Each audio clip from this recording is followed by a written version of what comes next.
Hey hop up gengs! Sepak bola nggak cuma urusan bertanding, mencetak gol dan menang ya. Sepak bola juga mempertontonkan kelihayan pemain dalam mengolah si kulit bundar. Kemampuan tersebut ternyata menjadi salah satu indikator kalau pemain tersebut memiliki IQ yang tinggi. Nah, kali ini Daftar Populer bakal sajikan aksi-aksi mencengangkan pesepak bola dengan IQ di atas rata-rata. Dribbling. Satu pemain ngalahin 11 pemain? Apa mungkin? Mungkin aja Pop Gengs. Dan itu ternyata kejadian beneran loh. Apalagi kalau pemainnya sekelas Lionel Messi. Kelihayan pria kelahiran Rosario, Argentina 24 Juni 1987 dalam mengolah si kulit bundar selalu membuat pemain lawannya jadi kerepotan. Lihat saja aksi dribbling saat Barcelona bertemu dengan Getafe di babak semifinal ajang Piala Raja Spanyol musim 2006-2007 berikut ini.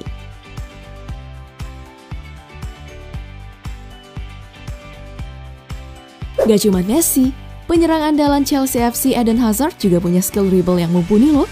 Suami dari Natasha Van Hoenacker ini punya IQ tinggi sehingga begitu cerdik melewati pemain Liverpool sebelum akhirnya mencetak gol.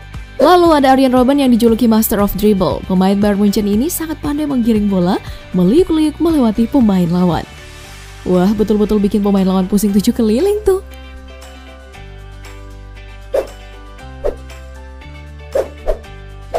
Gol salto. Siapa sih yang gak terpukau melihat gol yang dicetak dari tendangan salto? Pasti pada berdecak kagum dan tepuk tangan kan? Gol salto atau bicycle kick yang masih hangat diingat adalah yang dibuat sama Babang Cristiano Ronaldo kala masih membela Real Madrid musim 2017-2018 lalu. Nah, di menit ke-63, CR7 mendapat umpan lambung cantik dari pemain belakang Dani Carvajal. Ronaldo lalu melompat dan membalikkan badan menyepak keras bola dengan gaya saltonya. Pemain yang juga jago membuat gol salto adalah Ibrahimovic. Penyerang andalan timnas Swedia ini bahkan mampu membuat gol salto dari jarak 25 meter saat laga uji coba melawan Inggris 15 November 2012. Wow! Kemudian gol salto lain yang sangat fantastis adalah yang dilakukan oleh Higuain kala masih membela Napoli, Wayne Rooney waktu masih berseragam MU, dan Ronaldinho ketika masih bermain untuk Barcelona. Tendangan bebas.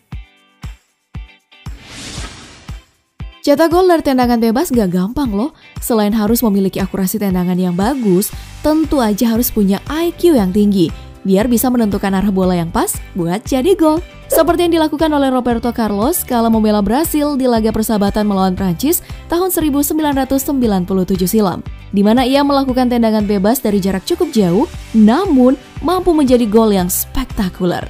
Atau strategi tendangan bebas yang dilakukan para pemain FC Kyoto Sanga. Ada 6 pemain yang bersiap melakukan tendangan bebas, 3 pemain melakukan gerakan tipu seakan-akan mau menendang, hingga akhirnya bola ditendang pemain keempat yaitu Yosuke Ishibitsu, dan terjadilah gol. Hal yang sama dilakukan pula oleh para pemain FC Rose-West Essen saat bertanding melawan Fortuna Düsseldorf pada tahun 2013 lalu. Setidaknya ada 6 pemain yang bakal mengeksekusi bola mati.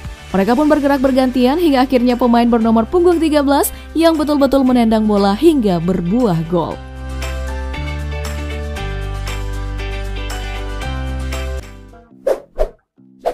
Tendangan sudut. Jika biasanya pemain yang melakukan tendangan sudut akan mengarahkan bola ke kotak penalti, hal berbeda dilakukan pemain yang ber-IQ tinggi dengan skill mumpuni. Mereka lebih memilih mengarahkan bola langsung ke gawang. Seperti yang dilakukan oleh Angel Di Maria, penyerang Paris Saint-Germain ini. Dia melakukan tendangan sudut melengkung dan mengarahkan bola ke tiang dekat sehingga sulit diantisipasi penjaga gawang Nines Olympic. Kemudian Market Suseta juga pernah mencetak gol dari tendangan sudutnya. Kejeniusan pemain Athletic Bilbao ini karena menendang bola gak terlalu keras sehingga bolanya mantul ke tanah sebelum meluncur ke gawang Sevilla. Ide brilian melakukan tendangan sudut juga dipertontonkan sama Ling Nguyen.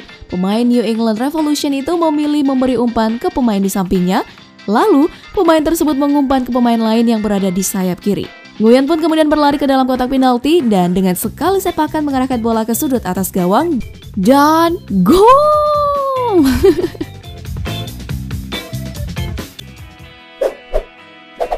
Penalti.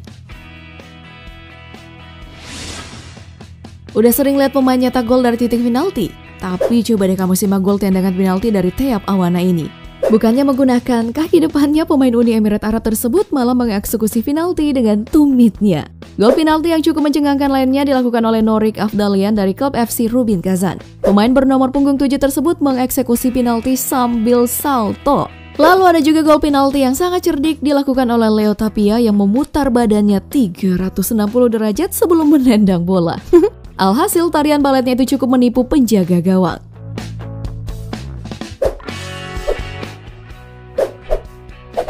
Aksi penyelamatan kiper. Penjaga gawang ternyata banyak yang ber-IQ tinggi loh. Ini bisa dilihat dari kecepatan dan ketepatannya dalam menghalau bola sehingga tidak terjadi gol. Lihat saja yang dilakukan oleh Gregory Coppet, penjaga gawang Lion. Dengan cerdik ia melompat menyundul bola, kemudian dengan sigap menghalau bola hasil tandukan Rivaldo. Lalu ada aksi Jeff Bedenik yang sukses menyelamatkan gawangnya setelah dibombardir tendangan penalti dan 2 kali sundulan kepala. Selanjutnya lihatlah aksi Mike Wilson dalam mencegat tendangan penalti lawan. Dengan sangat percaya diri, dia menghalau bola dengan gaya saltonya. Wah, bisa gak sih kamu kayak gitu? Ternyata jadi pemain bola itu gak cuma ngandalin kekuatan fisik dan skill semata ya, tapi juga butuh kecerdasan otak yang mumpuni biar bisa memenangkan pertandingan. Oke, sebelum ulasan ini berakhir, jangan lupa untuk like, subscribe, dan share video ini agar makin banyak orang yang mendapatkan manfaat dari Daftar Populer. Hasta la vista,